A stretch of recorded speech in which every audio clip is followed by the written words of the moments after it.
This is the Evil Never Dies podcast with Brett and Carl.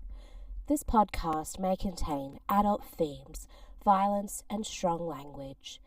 Listener discretion is advised.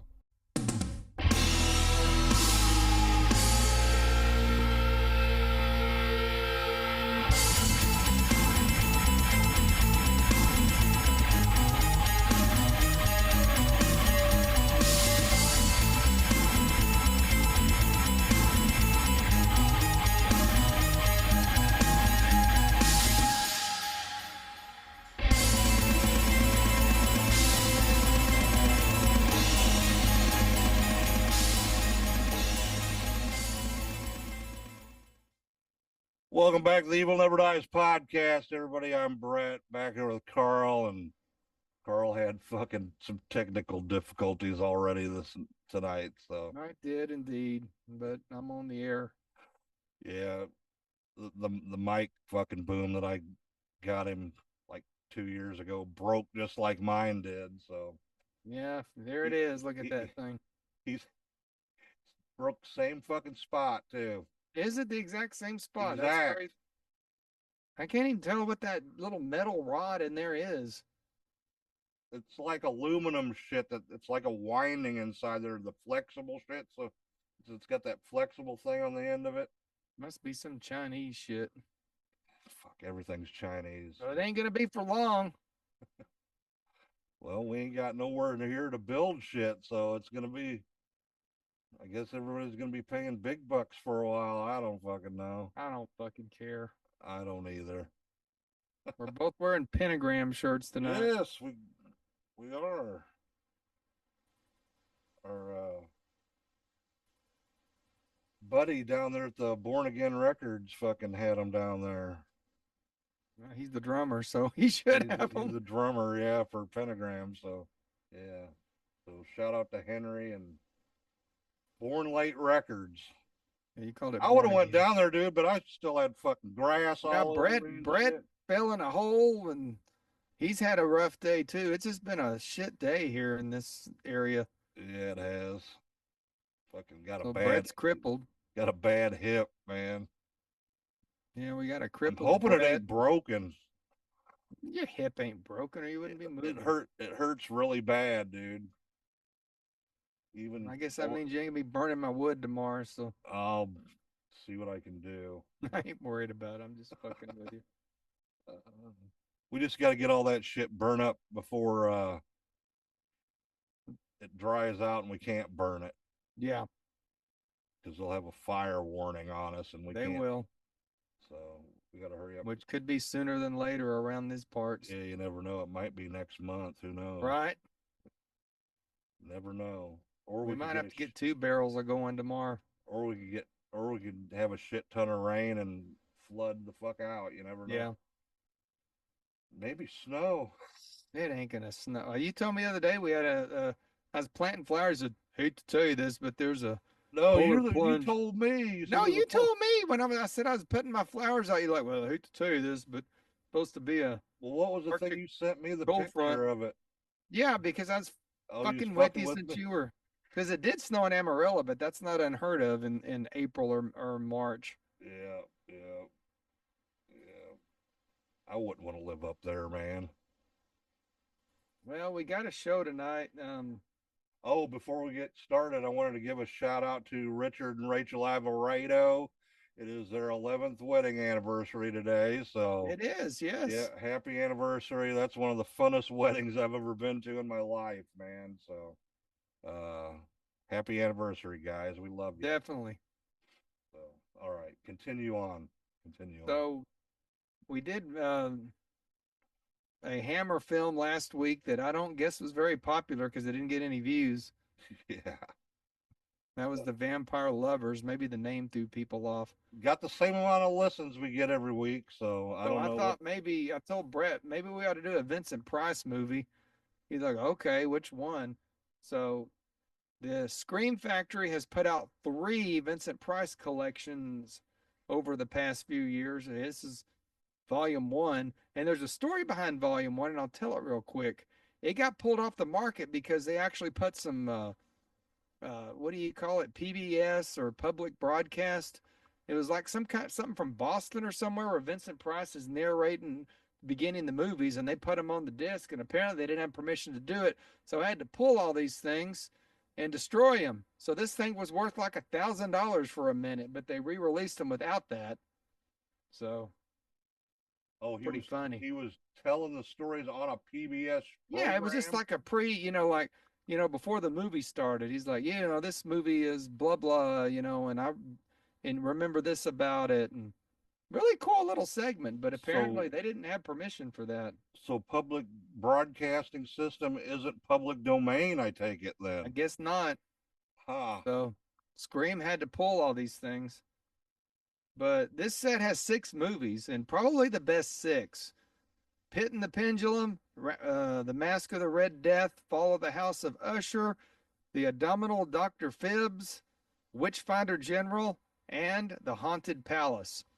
So Brett said, well, pick something, and I picked The Haunted Palace, which is weird because it's an Edgar Allan Poe that mixes in some Lovecraft, H.P. Lovecraft stuff, and makes for kind of a schmew of a movie. Yeah, it was So it is The Haunted Palace, he, which was Roger Corman directed it, which he directed a lot of Vincent Price's movies, and they did a lot of Edgar Allan Poe stuff. So yeah. we just picked Well, he did this to try to get away from the Edgar Allan Poe thing for a it little was the bit. beginning of this was sort of one of the last ones, and I think he was wanting to get into some H.P. Lovecraft, which is some really cool stuff. So really the only thing that has to do with this at the very end of the movie, there's a couple of lines from uh, a poem that Edgar Allan Poe did from the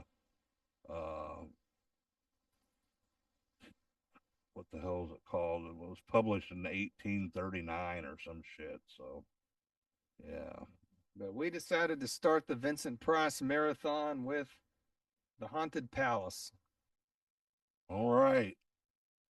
The Haunted Palace is produced and directed by Roger Corman. Screenplay by Charles Beaumont, like we said, based on the Haunted Palace poem by Edgar Allan Poe. And the H.P. Lovecraft is The Case of Charles Dexter Ward.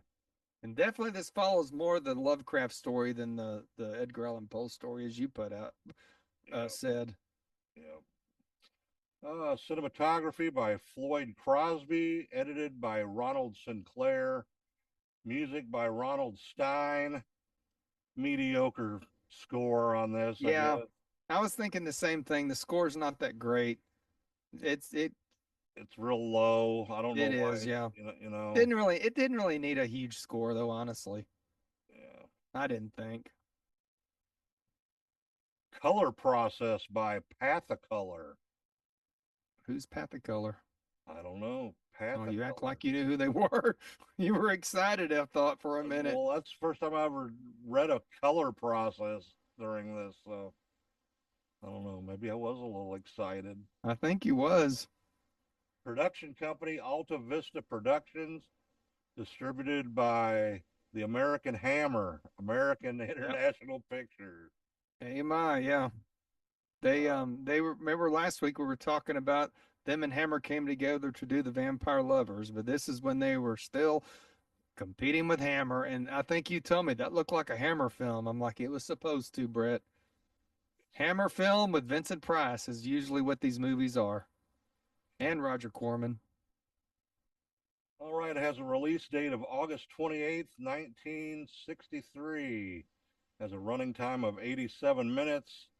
Country of origin, United States. English language.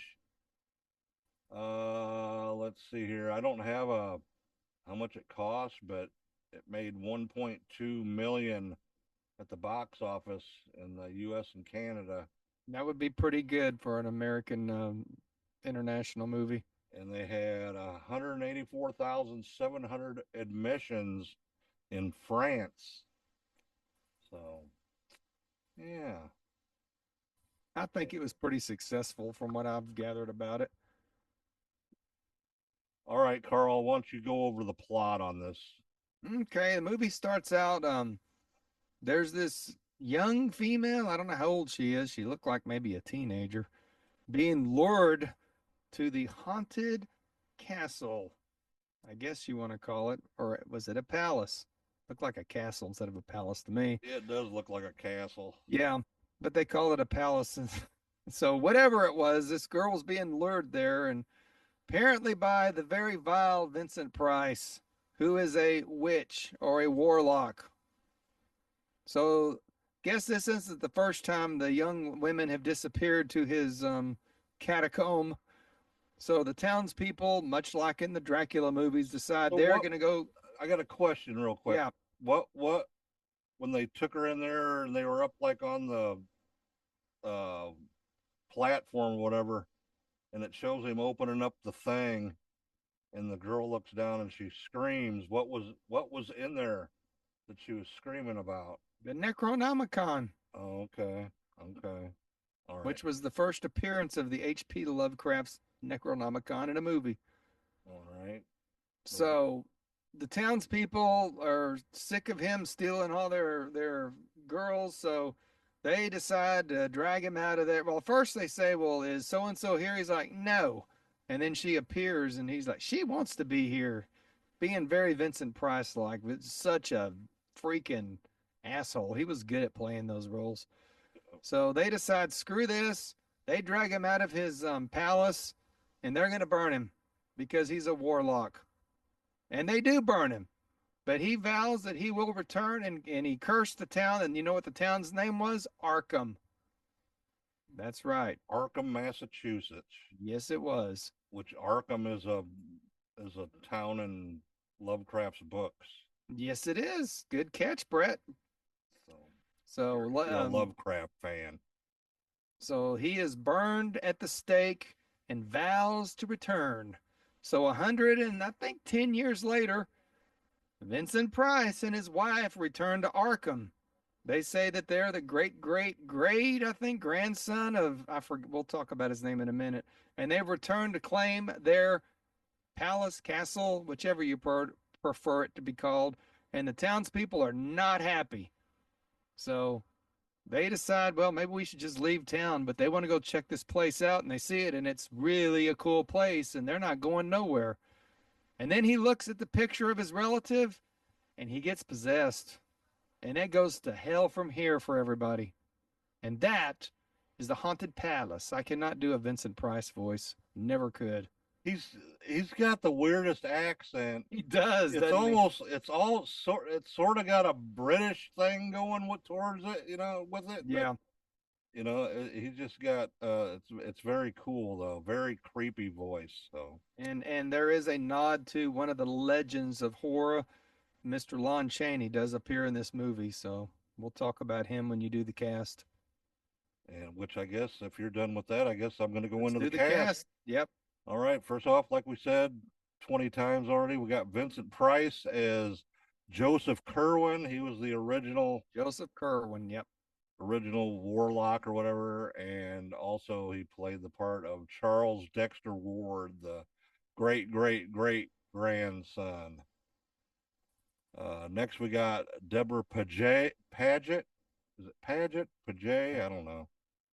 It's Paget. She played Anne Ward, Charles Dexter's wife. Kathy Merchant as Hester Tillinghast.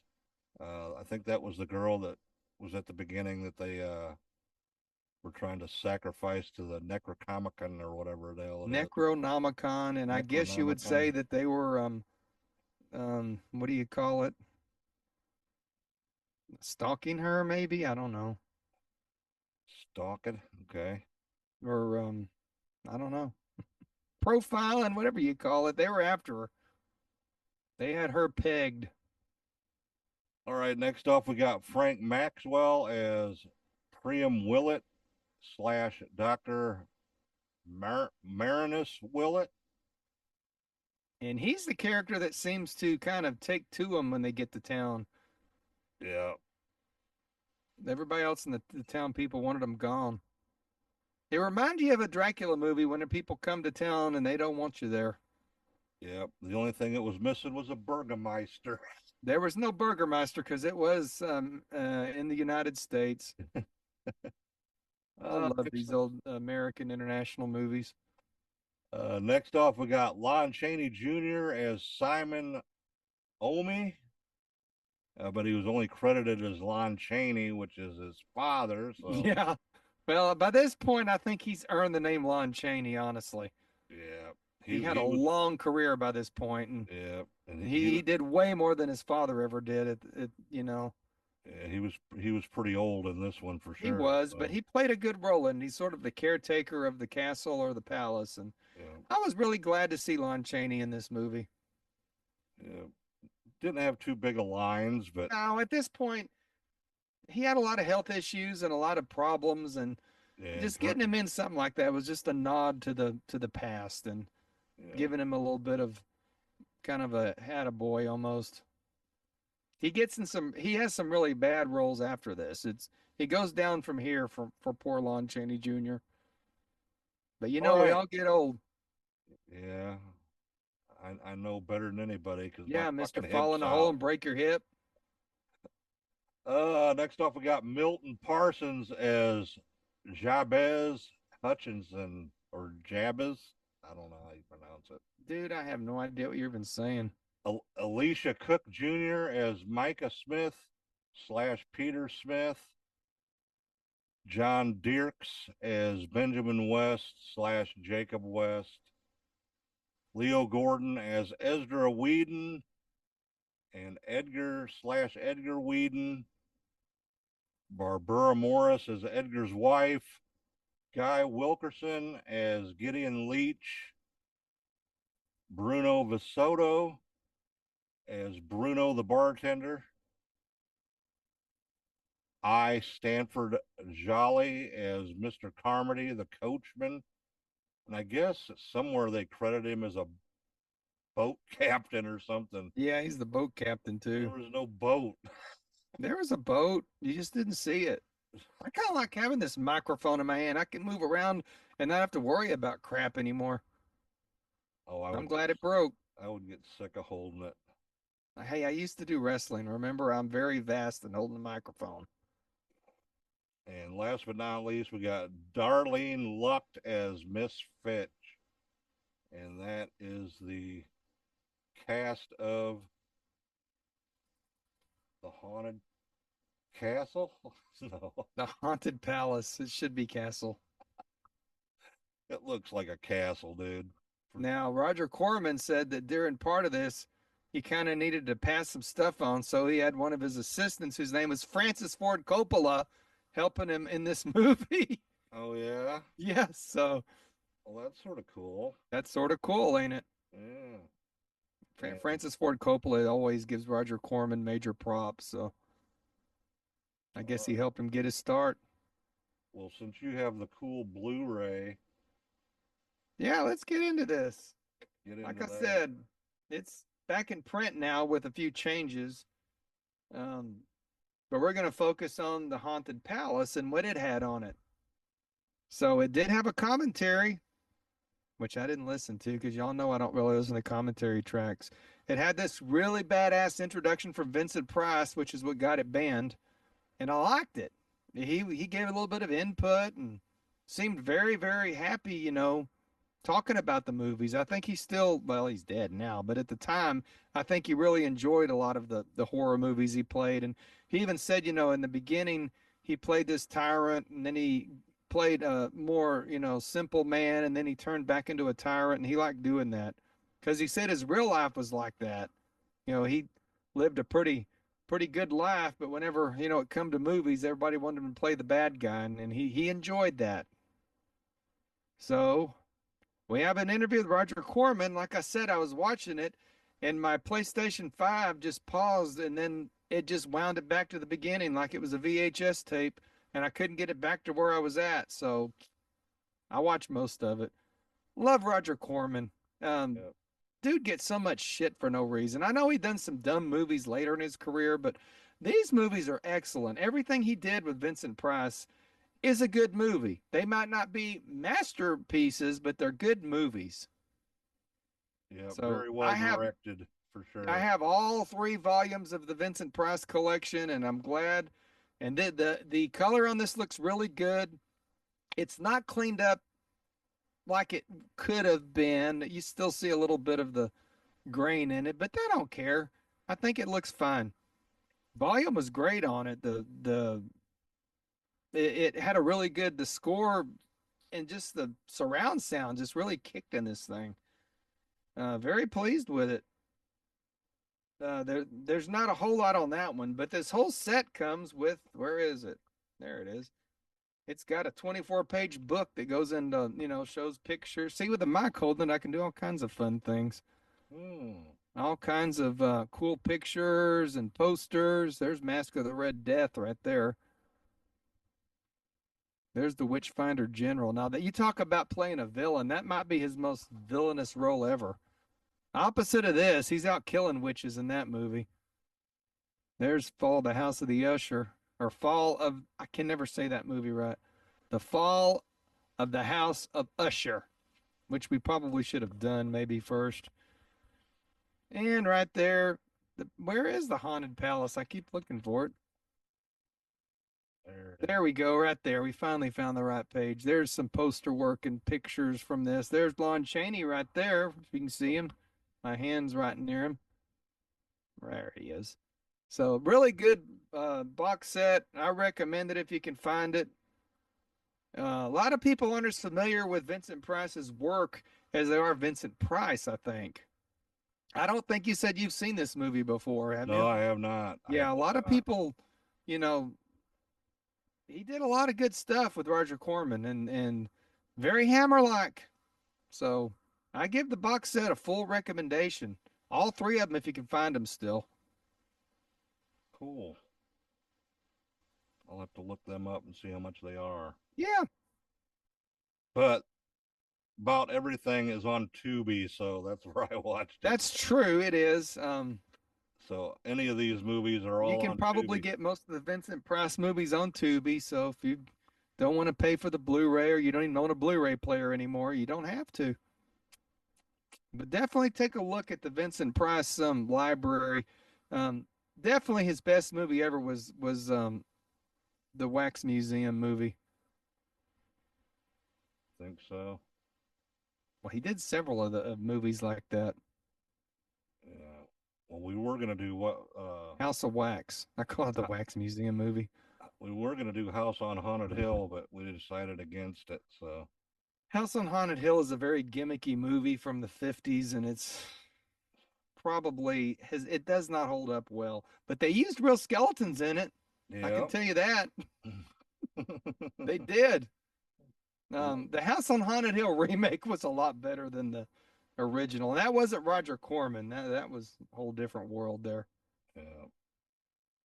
Alrighty, well, I guess we'll go into some trivia here. Let's do it. We've talked about a lot of this stuff already, so there's not going to be much. Yeah, I think I kind of spoiled the trivia. I'm pretty knowledgeable on all the Vincent Price movies, I guess. Or I lie. Whichever you pick. Did we mention that this is the first time that H.P. Lovecraft's literary work was adapted for the screen? Did we already talk about that? I mentioned this is the first time the Necronomicon, but yes, that is true. This is the first H.P. Lovecraft adapted movie ever. Well, I don't know what they were thinking. Lovecraft, yeah, they should be making every Lovecraft book into a freaking movie. And they did. And unfortunately, a lot of them are done very low budgeted and very terrible. But yeah, this is the first. And like you said, it was Roger Corman trying to get out of the whole Edgar Allan Poe. Yeah. They've done about like 5 or 6 movies at this point, him and Vincent Price together. Was Vincent Price in The Raven too? Yes, he was. Okay. That's on Tubi too. I was gonna watch that last night. We're gonna put that on the list, yeah. I'm gonna force you to watch a lot of Vincent Price movies here. Good, I love Vincent Price. Such a good actor. I mean, to me, he's right up there with Peter Cushing and Christopher Lee. They're the 3 hallowed figures, and I'm gonna put Lon Chaney Jr. on that list as well. Sorry there, Boris Karloff. You probably need to be there too, but He's in his own fucking realm. he's in his own fucking realm. Yeah. Lon Chaney played so many. I'm going about playing different iconic roles, and Lon Chaney did that. Boris Karloff played the Mummy and Frankenstein, a lot of stuff too. But I'm giving it to Vincent Price, Christopher Lee, and Peter Cushing. They're my favorites. All right. This is the last theatrical film appearance by Deborah Paget. I don't know who Deborah Paget is, so sorry. She was the wife. No, I don't know. She's not an iconic figure like some of these others. Sorry, Deborah Paget. Despite appearances, Lon Chaney Jr. was not that much older than Vincent Price. He was not. They were No. born only 5 years apart. Chaney in 1905 and Price in 1911. Chaney's much older appearance is partially due to makeup. The makeup made him look dead, dude. Well, and plus, Lon Chaney had not lived the most healthy lifestyle. A lot of alcohol abuse, and he was really hard on himself. That's what it says here, but also due to poor health and rough living. Chaney passed away 10 years after this film, while Price lived another 30. Yeah, there's one movie that Lon Chaney was in where he couldn't even talk. He just sort of grunted. I think he was in it with Karloff. I'll have to find that movie someday. It's really sad. It's not something to glorify. It's just, but again, you make bad decisions in your life. They come back to get you. Especially when you make money, when you get to making money. And he had a hard time getting past his horror persona, even though he did all those westerns. I mean, it's hard to break out of that realm sometimes. Bella never could. Lugosi. Vincent Price never wanted to, I don't think. No, I don't think so. Peter Cushing and Christopher Lee were totally happy being horror icons. Yeah. Would go on to do a lot of other things, They were both in Star Wars movies. Yeah, I know. That sort of, when I first seen Star Wars and he appeared in the movie, it was like, wow. Yeah, look at there. What the hell's Peter Cushing doing there? And he didn't really have a very big part in it. No, but his character becomes iconic in the Star Wars mythology. Yeah. He's actually in one of the movies after he'd passed away. They did it with the computer graphics in Rogue One. Oh, okay. His character appears in there. Grand Moff Tarkin, who I have a statue of him above me. Does that surprise you any? No, it don't. Not one bit. He stands right next to Count Dooku, who is Christopher Lee. I had to keep them together. That's cool. All right, the short novel that this film is based upon, The Case of Charles Dexter Ward, was published in serial form in the May and July issues of Weird Tales magazine, volume 35, issue numbers 9 and 10. It was later published unabridged by Arkham House, which is a comic place, I think. It is. And Arkham is a lot of the stuff that Lovecraft things got produced as. There was a role-playing game that did a lot of the Lovecraft thing, and it was like something with Arkham in the initials too or something. I don't know what I'm talking about. I'm just making shit up now. I just know the name Arkham is significant in the H.P. Lovecraft mythology. Yeah. As is the Cthulhu. Who's mentioned in this movie, I might add. Yeah. One of the dark gods. Well, anyway, it was put in their 1943 Lovecraft collection, Beyond the Wall of Sleep. I bet some of them old comics, if people still have them, man, I bet they're worth a lot of money. Probably so. Let's see here. The film includes the first film depiction of the Necronomicon. Hey, I said it right. Damn. You didn't say it wrong this time. A fictional grimoire textbook of magic depicted in the tales of H.P. Lovecraft. August Delerth, Clark, Aston Smith, and several writers inspired by their stories. Allegedly based on fiction. Its name is Greek for an image of the law of the dead. It refused the Greek terms nekros, nomos, and icon. And how do you know it's fictional? It could be real. Could be. I might have a copy of the actual Necronomicon in this museum slash studio slash house. They sell them on what do you call it, for like $40? You can get one. I ain't talking about the Evil Dead version. Oh, a real. Oh, I see what you're saying. I'm talking about the actual real stuff in there. The footage scene of the castle or slash Mansion. Or what is it called? Palace. That's why it keeps screwing me up, because it looks nothing like a palace, dude. I got too much white light on me tonight, by the way. Well, anyway, the castle interior is similar to a scene in The Raven from 1963, which was also directed by Roger Corman. Also, the shots of the castle slash palace from the outside under thunder and lightning and waves breaking off rocks appear to be in both movies. Roger Corman would not be beyond recycling stuff. Well, either was Hammer. Neither was Hammer. They use the same shit all the time. Despite the great popularity of Roger Corman's Edgar Allan Poe films in the UK market, this one took nearly 3 years to get a British release, not appearing until after the 8-film series had been completed. Oh, it was 8 of them. Okay. It was shown in Britain in a double bill with Die Monster Die, a subsequent H.P. Lovecraft adaptation for AIP made in England. I love Die Monster Die. Good movie. Put it on the list. Okay. You just flashed over there for some reason.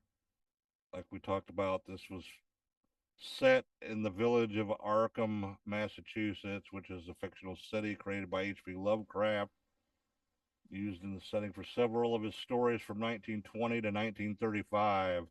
Arkham was depicted as a college town in Lovecraft stories, home to Miskatonic University. You read any Lovecraft books? I have, actually. I would like to get them on. A lot of them are, shorter stories too. The other novellas, yeah. Yeah. Very big fan of the Lovecraft world. Completed in April 1963, this is one of the only 2 films teaming Vincent Price and Lon Chaney. The other being what? Abbott and Costello Meet Frankenstein from 1948. I didn't know Vincent Price was in that.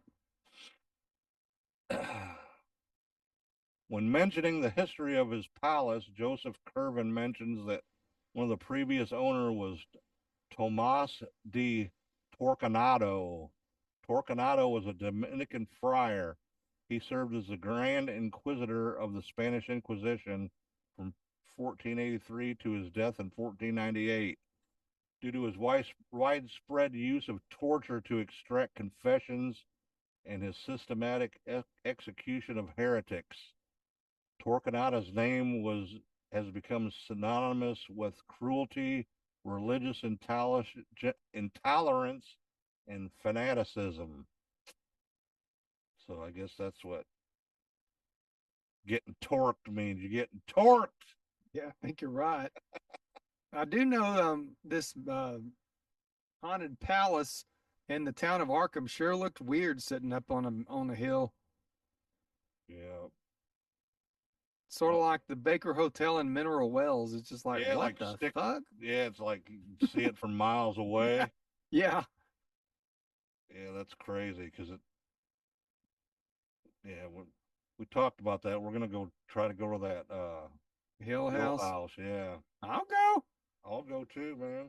I ain't scared of nothing there. I'll go in there and I'll condemn it all to come show itself if it's not cowardly.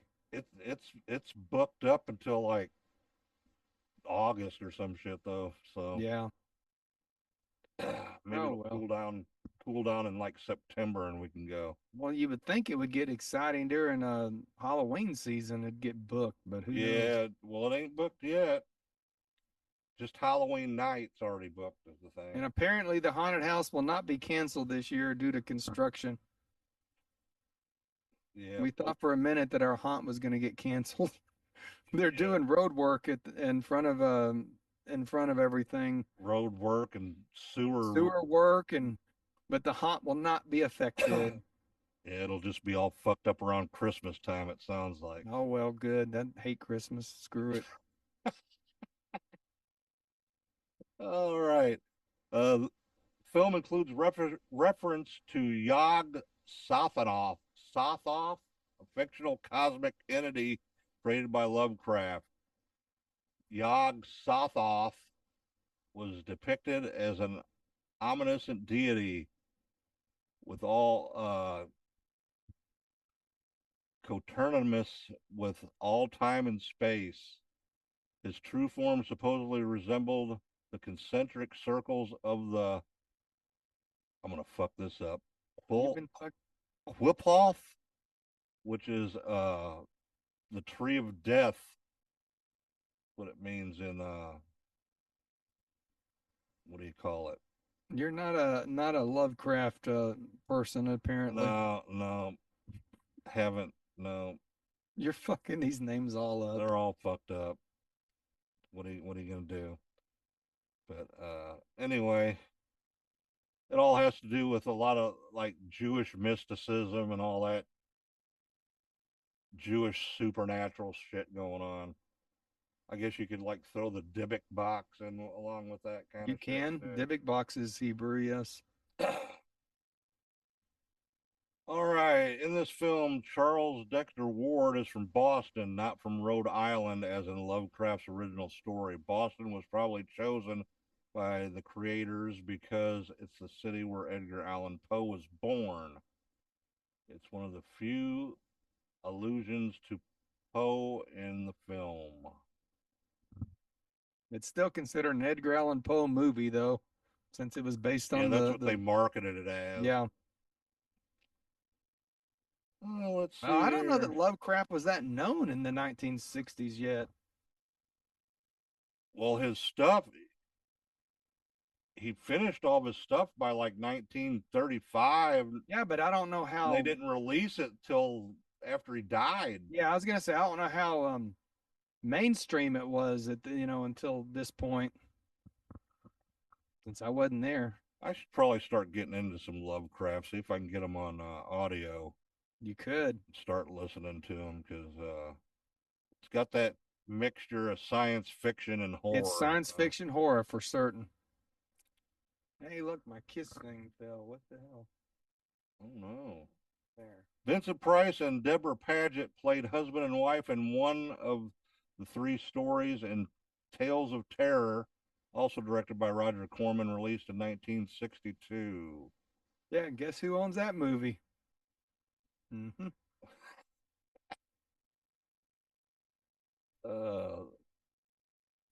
Let's see here. Film claims that the Necronomicon can be used to communicate with the Elder Gods. The Elder Gods is a name used by August Derleth, the other post-Lovecraft writers of Cthulhu mythos, in reference to the group recurring deities in their stories. This included deities such as Bass, the goddess of the cats, Nodens, the lord of the great abyss, and Vordavas, the flaming one. You just said Vordavas's name. You're going to have trouble tonight, dude. You should never have said his name. Just warning you. Don't tell me that. I got enough fucking problems. Dude, you should have never said his name. Like you said, this film includes a reference to Cthulhu, fictional cosmic entity created by Lovecraft. In Lovecraft stories, Cthulhu was said to be hibernating in the underwater city of Raya. He was destined to eventually return, and various human cultists awaited the second coming of their deity. I'm still waiting for him. Still waiting for him? Hey, the Kraken's in Seattle now, so we're getting closer. Deborah Paget and Vincent Price were both cast in the blockbuster film by Cecil B. DeMille, The Ten Commandments. I didn't know Vincent Price was in the Ten Commandments. I remember that. Yeah, I used to love watching the Ten Commandments every Easter.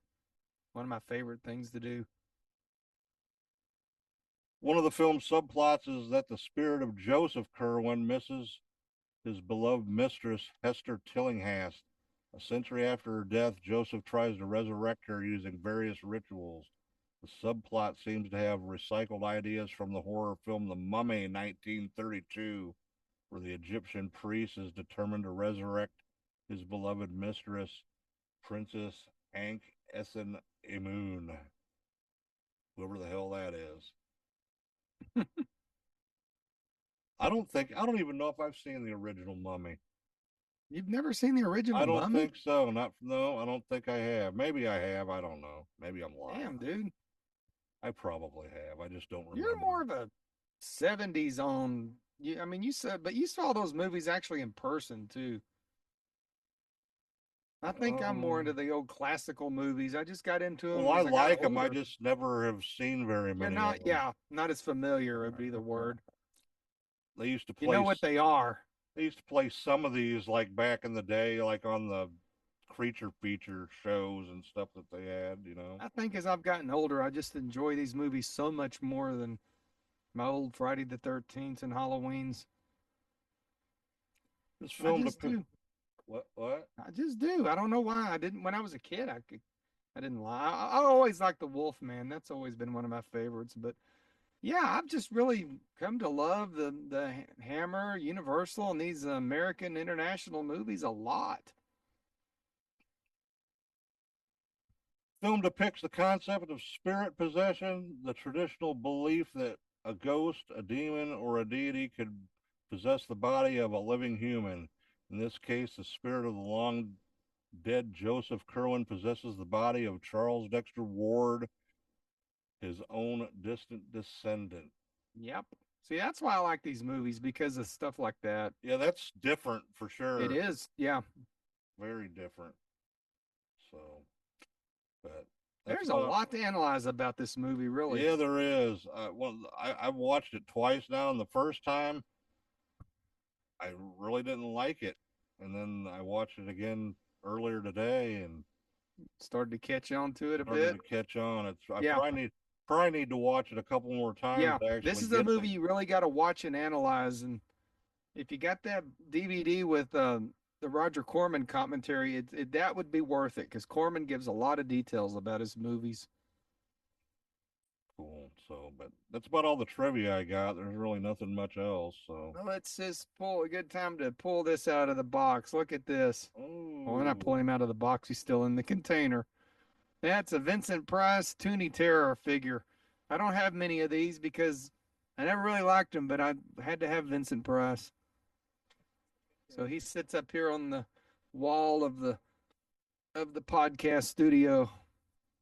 He's not on camera, but those things don't look good on camera. They get a lot of reflection on them when they're still in the box. They actually got a... well, look what I got. Well, there he is. One of my pops. I've got Rod Sterling and, of course, Alfred Hitchcock here. He came out of the box, I think. I got him at Movie Trading Company. But we got Hitchcock. Well, I need to get a Vincent Price one and put out. One of these years, I'm going to redo this whole studio and just have nothing but shelves behind me. I want to redo mine too sometime, but I don't know when that's ever going to happen. It ain't going to happen for me until I retire. 3.5 years. 3.5 years. Are we still going to be doing this show in 3.5 years? Hopefully. We got enough content. Isn't that the fucking truth? We could do an entire show just on Hammer, Universal, and these American internationals. That'd take up a whole year, dude. It would. For sure. So what is your thoughts on this Vincent Price, Roger Corman production? Like I said the first time, man, it was a really slow burn, dude. It can be a little, yeah. It was very slow. And Scarlett came in and was looking at it, and she looked at me and she said, "This is silly." I'm like, "What do you mean it's silly?" She said, "Well, obviously this is all fake." I said, "Well, you like the Wolfman?" She said, "Yeah, but you can tell that's not real trees and that's all just a set." And I'm like, "So?" She said, "Well, so I don't want to watch it because it looks too fakey for me," and off she went. I actually liked the set. That was I one of did my too. I one did of my, too. But I she think they caught did a the good fact that it job was on it. actually a soundstage, I guess. And But like all the stuff in the palace or whatever it is, like all the stuff. It's like, where'd they get all that shit? where do I get all the shit I got? Yeah, I guess. But second time I watched it, I started catching on a little more. It's directed awesome. Corman did a great Roger job Corman was a directing. fucking genius. He gets a lot of shit for those later movies. I think I was crapping all over. What was that? Denzians from the Deep. What is that movie you made me watch? Oh, the humanoids from the deep. Yeah, because that's an old, a later day Roger Corman Yeah, movie. that's But a '70s Corman yeah, film. but he was a freaking phenomenal director, and I just really can't praise Roger Corman Yeah, enough. that's when right after we did that show, he died too. Yeah, We caught shit from Jimbo for we that. did for killing Roger Corman. But I back think to you said he was dead when we were doing it, and he wasn't dead yet, or something. I don't know. This is a cursed show. If you get mentioned, you usually die. don't say that. If you're old, I love Roger Corman. He's one of my favorite directors, and you know, I just can't say enough about the guy. Well, in the interviews Video I've seen, Bob, back before when he was still in the movies a lot, he always praised Roger Corman a lot. Me and him both liked him. well, like some of the interviews I've seen, back in the day of him and stuff, he's just a fucking hilarious guy too. He He's is, funny as shit. So, yeah, good but, good director. yeah, he did a great job on this directing. Uh, Vincent Price, I can't say nothing bad about Vincent Price for sure. No, I don't think like he's I done said, anything bad, really. Lee, Price, and Cushing are just my three masters of horror. Period. And the fourth, yeah, And Chaney, Lugosi, uh, Karloff. Yeah. the only complaint I got about this film is the makeup, though. I Well, think, those people run around with the no eyes and shit look kind of was real fakey looking. yeah, you could tell That that. might have been part of what Scarlett was looking at too. Just said that looks fake. Yeah, the makeup, they could have They could have did a better job with better that. job with the makeup, but like the cinematography and stuff like that, they did a good job with that. Well, It I was, don't know what kind of vision you said they filmed this in earlier, but it looked freaking great. The cinematography on this yeah, movie. and, Very impressed with it. and like the forest scene or whatever, the woods, the spooky woods and the cemeteries and all Yep. that. I think it all looked great. I think they did a Very good Hammer job. like you said. Yep. Very Hammer like for sure. It was definitely. But I think that was only done because they were competing against each other back in the day. They were. So, but I'll give this. I'm gonna give it a 3. Uh, Maybe later on down the road, I might be able to rate it a little higher. Jump it a little Maybe, higher once you get more familiar with the territory. yeah, and maybe after watching some more of these Corman films like this, with Yeah. Vincent Price in it. We're definitely gonna start adding these to the list. I think I just don't appreciate them as much because I haven't seen very many I of think them. you're right. Yeah. And it's So sort of you just got to kind of know what they are. yeah, and you got to grow into that appreciation of the films. So, but yeah, that's all I got. I'll give it a 3. Well, I'm going to give it a solid 4. It's not the best of the Corman Vincent Price collaborations, but it's damn good. I love the whole H.P. Lovecraft mythos getting brought into it. Vincent Price is phenomenal in it. Uh, the acting is pretty damn good in it. Very impressed. It's not the best, but like I said, it's solid as shit. I mean, every movie on this first box, all 6 of them are just great, top of the line movies. So yeah, I'll give it a solid 4, and I definitely recommend watching this. Might not be the first one you want to watch, but definitely would go on a list if you're a fan of Vincent Price or Roger Corman's earlier work. Just So just just all these films.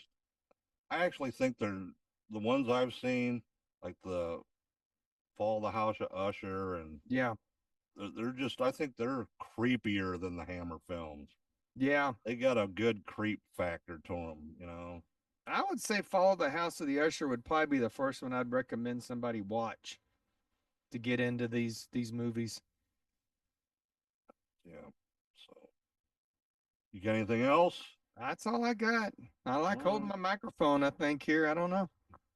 Well, fuck it. I won't bring you a fucking Oh, another you can one. bring one. I probably ain't, if it's going on a table, I'm not going to be liking it, but I could try it out. I got like 3 different ones. I'll Okay. bring them all down. You can have your choice. I'm sure when we're doing evil talk, I wouldn't want to hold the mic for 5 hours. Didn't that other one you had break too? Yeah, it don't move. It's stuck.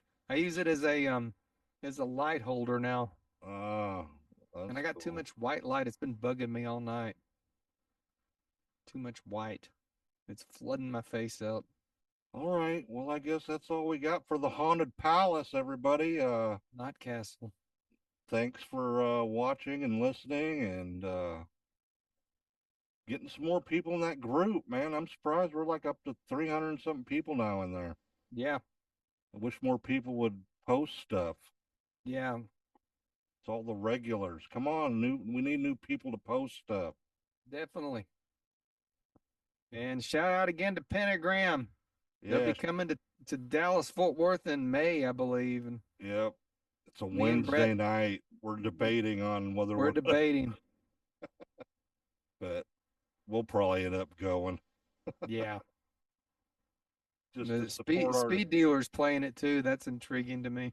Yeah, I was listening to them, man. They're pretty crazy. I was gonna say it's more your kind of music than mine by far. They're like a crossover thrash punk. Yeah, that's what I call it. It's more of a thrash punk sound from them. Yeah, they're not They got bad. sued by REO Speedwagon, if you've never heard of them, and they changed their name to Speed Dealer. Yeah, well, it was REO Speed Dealer. Yeah. Fucking REO Speedwagon sued them. Fuck REO Speedwagon. Yeah, a bunch of joke. Heard it from a friend. Yeah. All right, I'm gonna quit singing now. We'll talk. Yeah, we're gonna give this up. We'll be back next week with something new. All right, maybe. everybody. Stay evil.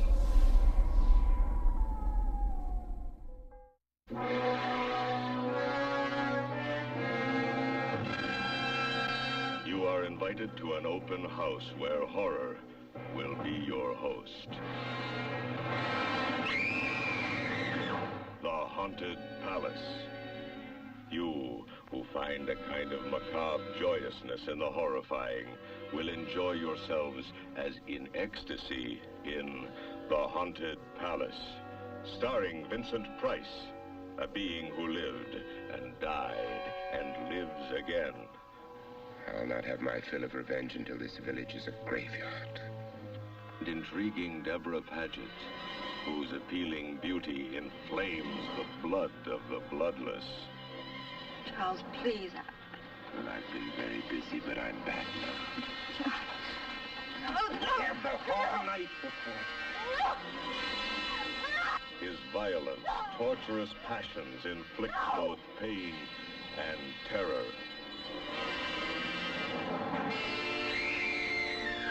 Lon Chaney, carrying on a family tradition of masterful motion picture horror, while the strange and feared new master of the Haunted Palace reaches for the skeleton of one long dead.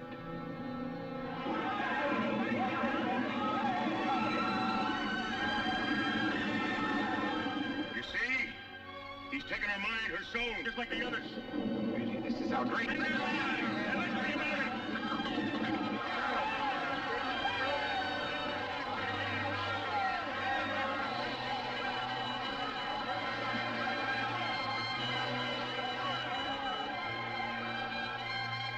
This night onward, you shall bear my curse. Burn him! Surely after all these years, I'm entitled to a few small amusements.